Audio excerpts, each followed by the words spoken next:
Alright, hey everybody, today we're going to be doing something completely different from my channel. Now, I don't really necessarily do tech things at all, because I'm not a tech channel, but my cousin wanted to buy and build a new PC, so I helped pick out his parts, and I was like, hey, why don't we make this into a video? So this is what we're doing. Why did I say that twice? That was weird. Alright, first we're going to talk about the motherboard. This is a 970, G43 MSI. It's a reliable motherboard. It has it holds up to 32 gigabytes of RAM, 2 PCI slots. I do believe that it supports Crossfire, but not SLI. It has 4 USB 2.0s, 2 USB 3.0s, which is a hard sentence to say, Jesus. And it's just a reliable motherboard. Now, it's only 70 bucks. It's the cheapest ATX motherboard we could find, so we went with this one. I do love MSI because they do have a program called MSI Afterburner, which is a really good program for, like, say, overclocking things. So yeah, next let's talk about the CPU. This is an FX 6300. It's a 6-core processor. It's reliable, it's fast, and honestly, it's really good for the price. It's only $100, so, but I do recommend upgrading. When you do upgrade, I say get because since it's an AM3 Plus socket, upgrade to the 8350, I believe is what it's called. It's an 8-core processor, so you know, you're getting what you pay for. But yeah, no, the FX 6300 being a 6-core processor, it's really good for, like, say, video editing and stuff. It's pretty good with gaming and stuff too. So we went with this one. It was cheap. It's upgradable. Yeah. Next, let's talk about the 500 watt EVGA power supply. We went with this because I don't really trust like off brands, cheapy brands for the power supply, because you know that's like a crucial part. Sometimes off brands don't have the certain wires that you need, and EVGA is a known brand, and I do have myself an EVGA of my own, EVGA power supply of my own, and yeah, it's a good power supply. It's reliable, has all the ports that you need. Swag. Now for thermal paste, you're gonna need thermal paste if the processor doesn't come with it. You can find, I do recommend getting yourself, you know, a nice one from like, say, Best Buy for only $8, or I mean, you can find it cheaper on Amazon, of course. Yeah, go pick up one of those. Next, we have the hard drive. It is a 1 terabyte hard drive. We only got it for $50. It's cheap, it's fast, it's nice, 7200 RPMs, I think. But for that, I do recommend getting an SSD if you can. They are expensive. They do only go for like 250 gigabytes, and they're like maybe $70.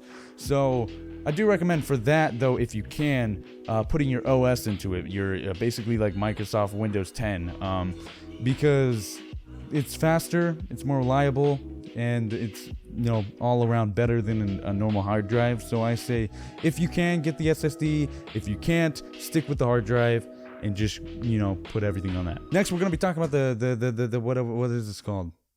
Tower. We're gonna be talking about the tower. It's a Corsair Carbide Series 100R tower. I had to write that down because it is a mouthful. I mean, don't really know much about towers. It has a fan. It's ATX mid tower. Yeah. For RAM, where's the RAM? Now, for RAM, we went with the PNY. We got this. It's two 4 gigabyte sticks. We got it from Best Buy because Amazon is a lazy piece of shit. Now, we kept contacting them, but they would not, you know, help us out with the stupid.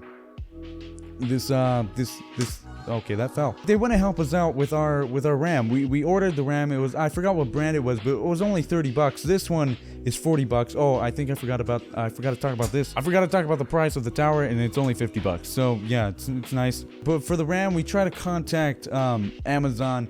They weren't shipping it off. Everything else was shipped off, but the RAM was not shipped off at all. So it was just stuck in a I don't know, stalemate or something like that. I don't know what was happening with it. So we got a refund. It was only $30, but we went and bought this one from Best Buy and got it for $40. So it's just $10 more. Now, for what makes gaming possible, we went with the Evga Gtx 1060. Now this is a brand new card. It came out like 2 months ago or so. Runs on the new Pascal architecture. So this thing's basically a 970 GTX 970 but like a monster. It's only $200 versus the 970 is like a $400, $300 card. So you're getting a card that's cheaper and runs better. For virtual reality, this thing is a beast. It handles it perfectly because the new Pascal architecture does support virtual reality really well. It's a monster card for being cheap. It's only $200. Now we did get the mini because that one was cheaper. I believe the bigger one is $250. But I mean, if you can, just go with the mini one. It's cheaper, it runs the same, and it's awesome. Now, if you want to, you can get this little Wi-Fi adapter, only like $15. You can find one anywhere. It doesn't have to be exactly this brand, but you can find one cheap. Well, yeah. So let's just let's build it. Yeah.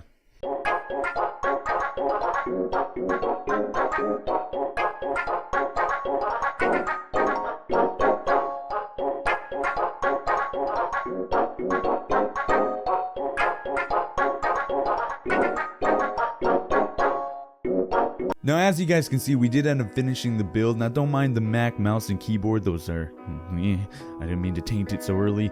But yeah, we did get, it came out beautifully. Everything's running smoothly. As you guys can see, we were playing Subnautica, and Subnautica is just, the computer's dominating. It's not even a well-optimized game, and yet it's getting around 75 frames per second to 60, and it's just beasting the game. I would have other benchmarks for this, but I don't know how to do that, so sorry.